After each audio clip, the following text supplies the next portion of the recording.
your Storm Tracker 13 forecast first. Sponsored by George Sink Injury Lawyers.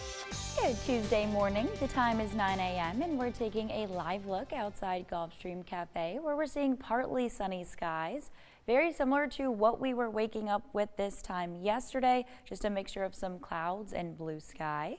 Right now on our radar and satellite, we are dry across our viewing area. Just a couple rounds of some very isolated showers happening offshore, but most of us will continue to be dry at least for the first half of the day. It's really not until lunchtime when we get that chance for some very isolated showers and storms. And very similar to what we saw yesterday, they are going to be so hit or miss that not everybody gets that chance to see them. Temperatures right now are very warm in those 70s and 80s, but we keep warming up for the afternoon. We'll have more on the heat coming up in just a few minutes.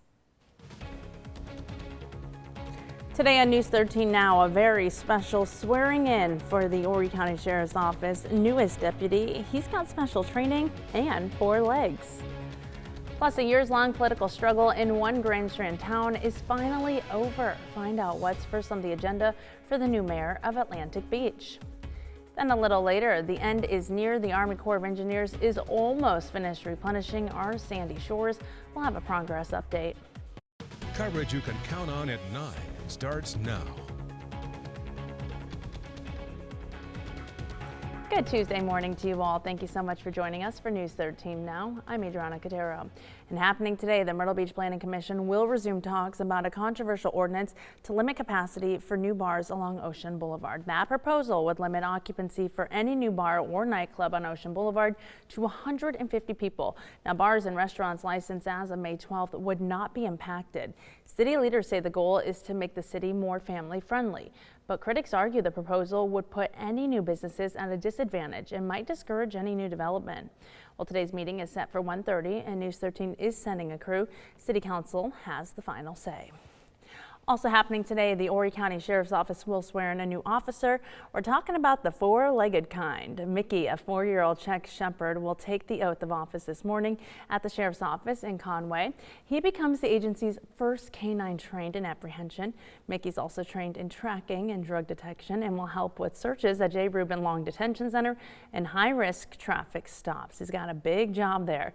He'll also be there when officers serve warrants. Mickey replaces Canine Rinko, who retired after 4 years with the Sheriff's Office. And a years-long challenge to a contested election has finally ended with the swearing in of the new mayor of Atlantic Beach. Last month, the South Carolina Supreme Court ordered the town's election commission to certify the initial 2023 election results, which showed Josephine Isom as the winner over John David. The years-long dispute centered on allegations of voter fraud and contested provisional ballots. Isom wasted no time getting down to business as leaders passed the budget for the town. Our main goal is to try to see if we can find our town finances, put it in order so we can do a feasible budget and run these old streets like it should be. We got some things here that we need to take care of, and I can't talk about them right now because we are trying to look into why they're that way.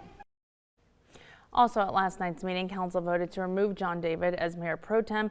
Carla Taylor will step into his role. David will remain a council member. Meanwhile, there's been a surprise change in leadership at Clemson University. The man set to become the school's next president has backed out. Clemson says Kevin Guskowitz has decided to stay at Michigan State University for personal reasons. The Board of Trustees approved his $1.2 million 5-year contract in late May. The sudden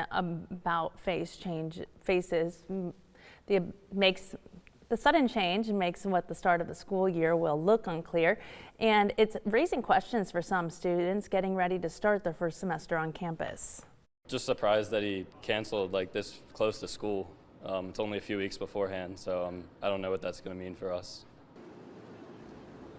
The school says the board will meet to talk about next steps. News 13 on-time traffic, sponsored by Joy Law Firm. Just call Joy. And right now on 501, we're starting to see some light commuter traffic. 17 roads are moving smoothly from 501 Highway 544 to Carolina Forest. It's moving about 10 minutes slow with 16 minutes.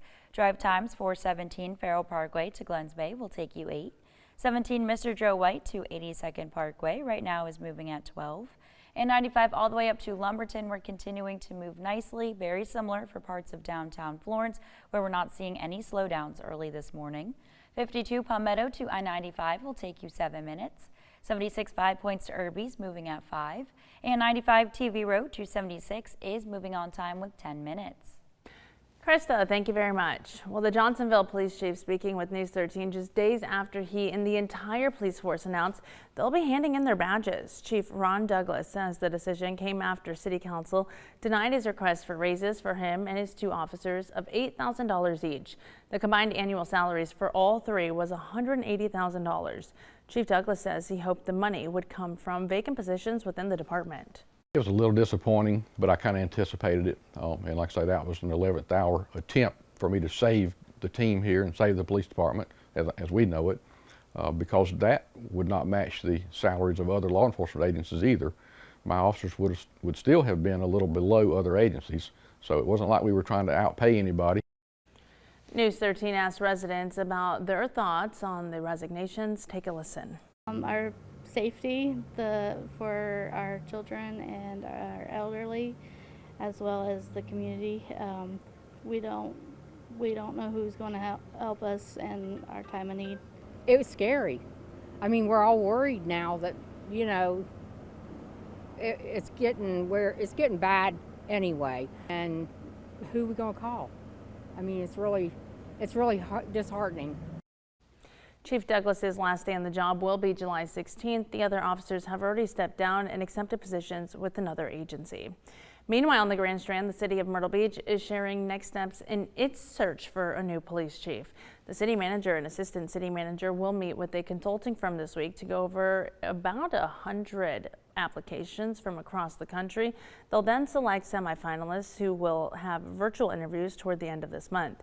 From there, they'll pick several finalists who will then come to Myrtle Beach for interviews, which that should be in August. The new chief will replace Amy Prock, who retired back in April. Myrtle Beach police were working hard this 4th of July. Here's the department's weekend wrap up by the numbers. Let's run through these. Out of 2,041 calls came 178 arrests, including 62 drug charges, 13 DUIs, and 27 people arrested with open containers of alcohol in their vehicle. They also handed out 567 tickets. Myrtle Beach police point out that more than 1,400 of their calls were from officers on patrol, which they say showcases their commitment to proactive policing. Just ahead, a very special space launch this morning, making some South Carolina college students very proud. We have details of their accomplishment next. Plus, the Grand Strand's beach renourishment project is almost complete. We'll have an update on that progress coming up next. Before we get to that, we're giving you this live look out over Winyah Bay. This is with our Georgetown camera. It was pretty hazy this morning out there, so it looks like they're still dealing with that, as you can hardly even make out the bridge there, but it is Winyah Bay, I promise you. It is 9:08. We'll be right back.